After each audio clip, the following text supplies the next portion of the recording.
जोहार साथियों, मेरा नाम बादल है और मैं फोरम अगेंस्ट कॉर्पोरेटाइजेशन और मिलिटराइजेशन का एक हिस्सा हूँ।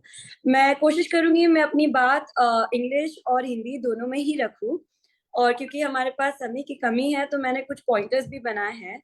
पहली बात तो I would like to take this opportunity to appreciate the initiative of civil society members and the CPI Maoist Party for their efforts towards ceasefire and initiating peace talks with an Indian state.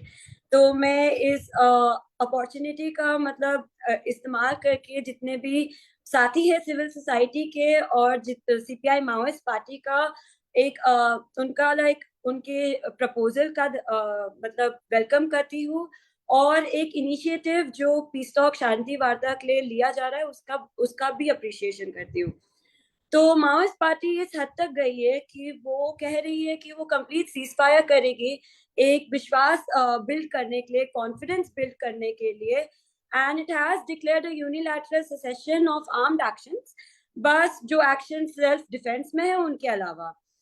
तो जो Maoist party है वो एक मतलब एक sensitivity दिखा रही है towards the plight of the people of Bastar, and एक पॉलिटिकल रेजोल्यूशन की तरफ बढ़ने का एक बढ़ने की समझदारी दिखा रही है।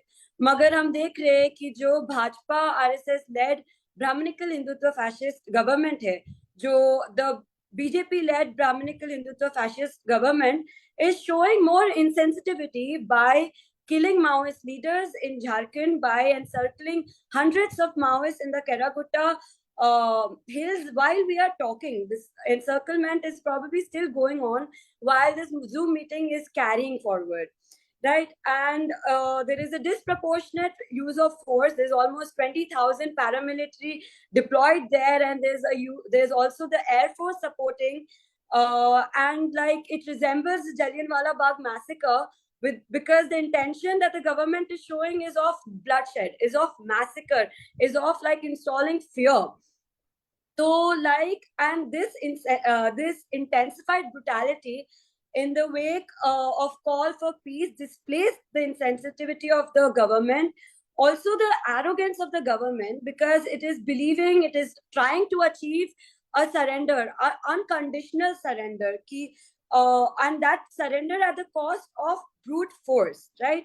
And मतलब this makes me question कि क्या इंडियन स्टेट अपना खुद का जो उसने एनालिसिस किया था, एनालिसिस बनाया था, the Indian state's own analysis of the Maoist movement, has the Indian government forgotten that? Like the Bandopadhyay committee itself had told कि जो माओइस्ट मूवमेंट है, it is a socio political issue, right? It comes because there is socio political inequalities prevalent in this very own society.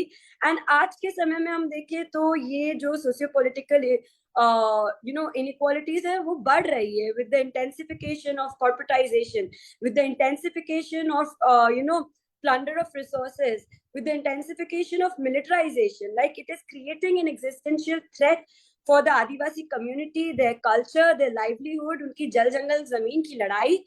तो मतलब ये भी एक सवाल है, क्या इंडियन स्टेट अपना खुद का analysis of the Maoist movement, that it is not a law and order issue, balki it is a socio-political issue, and it has to be dealt with that, and not just by military, तो मतलब और like moving forward, मतलब हम देख रहे हैं कि Indian government अपना खुद का नेचर भी एक्सपोज कर रही है bye banning the Moolvasi Bachao Manch, by not just suppressing the armed resistance that the people of Bastar have chosen, but also the unarmed resistance. There is also unarmed democratic mass movements that were going on in Bastar for the past couple of years under the banner of Mulwasi Bachao Manch, but the Indian government went ahead and banned that entire organization.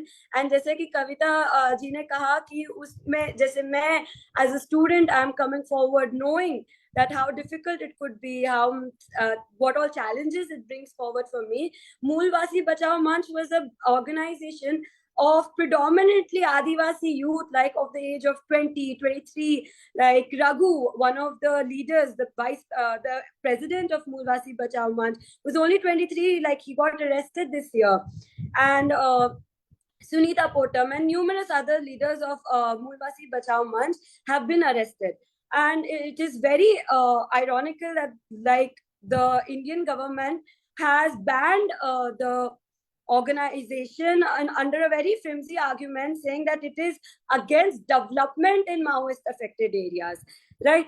तो हम देख रहे हैं कि मतलब जो हमारी government का रवैया है वो ना केवल लाइक आर्म रेजिस्टेंस के प्रति बट जो हमारे जनवादी संगठन है उनको भी बैन कर रही है। मतलब क्या ऑप्शन हम अपने आदिवासियों के लिए छोड़ रहे हैं कि वो किस प्रकार से अपना विरोध जताए, अपनी बात आगे रखे, वो जब पीसफुल डायलॉग्स ही हम उनका एक्सेप्ट नहीं कर पा रहे। तो ये भी एक सवाल है, क्या इंडियन स्टेट खुद मतलब खुद माओवादियों को बना रहा है? Is it itself making our is it itself forcing our Adivasis to take up arms? All in all मैं ये बोलना चाहती हूँ कि हमारा जो गवर्नमेंट का रवैया है वो दिख रहा है कि वो एक अनहिंडर्ड कॉर्पोरेट प्लंडर चाहता है, वो अनहिंडर्ड लूट चाहता है रिसोर्सेज की, और उसके लिए वो रेडी है, उसके लिए वो तैयार है कि उसको कितने भी लोगों को मारना पड़े, कितनी भी बॉडीज पाइल अप करना पड़े, उसको फर्क नहीं पड़ता है। उसको अभी रिसोर्सेज चाहिए और उसके लिए माओवादी ही एक हिंड्रेंस नहीं है, उन जमीनों के ऊपर रहने वाले आदिवासी उसके लिए एक बहुत बड़ा हिंड्रेंस है। हम देख रहे हैं कि through rape, through torture, through murder, through execution of Maoist cadres, leaders and Adivasi people वो ये सब अचीव कर रहा है। एंड वो इन हॉरर्स ऑफ वॉर के थ्रू ये चाहता है कि एक अनकंडीशनल सरेंडर हो, है ना? मगर जब हम हिस्ट्री को पढ़ते हैं हम देखते हैं कि Adivasi history is has been a very heroic history against like colonial tyranny, against resources का plunder, against जल for the protection of the जल जंगल जमीन आदिवासी हमेशा लड़े हैं। और उसका एग्जाम्पल्स हमारे पास न्यूमरस एग्जाम्पल्स है, चाहे हम संथाल रेबिलियन की बात करें, चाहे हम भूमकाल रेबिलियन की बात करें। तो मेरा सवाल यही है कि जब हम एक unconditional surrender without any political resolutions of the questions that the Adivasis have that तो हम क्या ये सरेंडर सही में, क्या ये पीस टॉक, क्या ये सीज फायर, क्या ये सोल्यूशन सही में एक रेजोल्यूशन है, सही में एक सोल्यूशन है, या is it going to be a fragile solution? क्योंकि हम तो देख रहे हैं आदिवासी हमेशा अपने हकों के लिए लड़े हैं, और जब जब जब ये अगर ये कॉन्ट्रडिक्शन रहेंगे, अगर डिस्प्लेसमेंट होगा, अगर कॉर्पोरेट लूट होगा, अगर रिप्रेशन होगा, तो मतलब कब तक एक another outburst of unarmed or an unarmed or whatever resistance that is not on us to choose but on the very people on those lands to choose to for themselves, है ना? Till when can we delay that? Till when can we postpone that, right? So this is also a question कि कब तक ये long standing peace अगर ये रहेगी भी, will it stay a long lasting peace is another question। कि ये state जो एक method अपना रहा है कि एक unconditional surrender हो, is it really a political resolution? Is it really in consideration with what the Adivasis of our country want? And like not even considering the history of Adivasis, but we have a very recent example of Nagaland कि जिस तरीके से नागालैंड का experience of Nagaland framework agreement of 2015 बताता है कि ये जो पॉसिबिलिटी जो इंडियन गवर्नमेंट दिखा रहा है हमको कि it can have a peace without resolving any political resolution is actually a farce, it's actually impossible. 2015 में the Indian government entered into a peace agreement with the National Socialist Council of Nagaland to end the decade-long nationality movement in Nagaland, and it was the consensus was reached that Nagaland will be getting its own constitution and its own flag, but it was a hollow resolution, and we can see that recently NSCM IM has joined other factions in Myanmar, has taken exile in Myanmar and has declared that it is going to start its armed struggle against the government of India. तो हम देख रहे हैं कि this is not going to be a long lasting peace, right?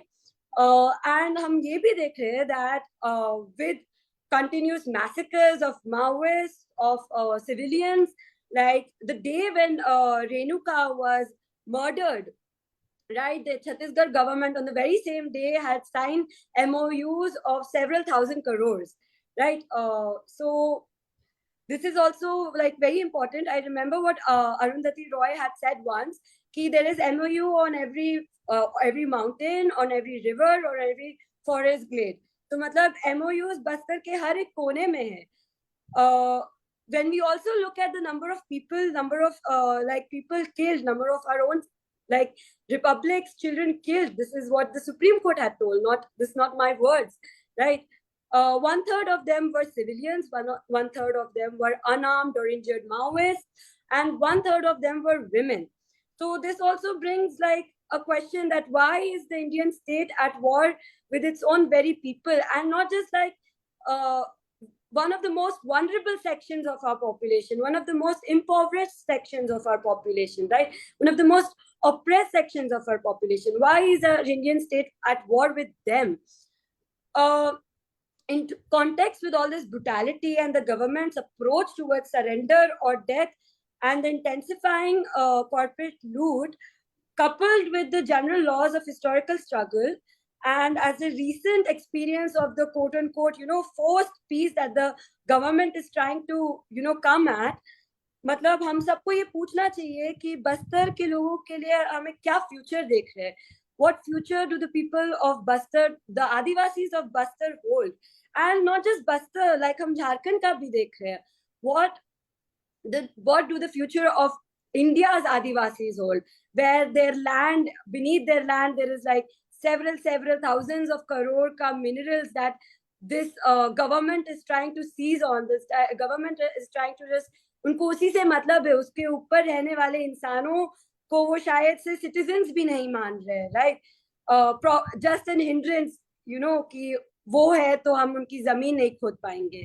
तो मतलब हम ये सारे सवाल हमारे दिमाग में आने चाहिए, और इन सवालों को ध्यान में रखते हुए, इन क्वेश्चंस को ध्यान में रखते हुए हमको एक प्रिंसिपल पीस टॉक की तरफ बढ़ना चाहिए, एक सीज फायर का डिमांड करना चाहिए. प्राइमरीली शुरुआत में तो हमको सीज फायर का डिमांड रखते हुए एक principal peace talk that comes at political resolutions, that comes at political solutions.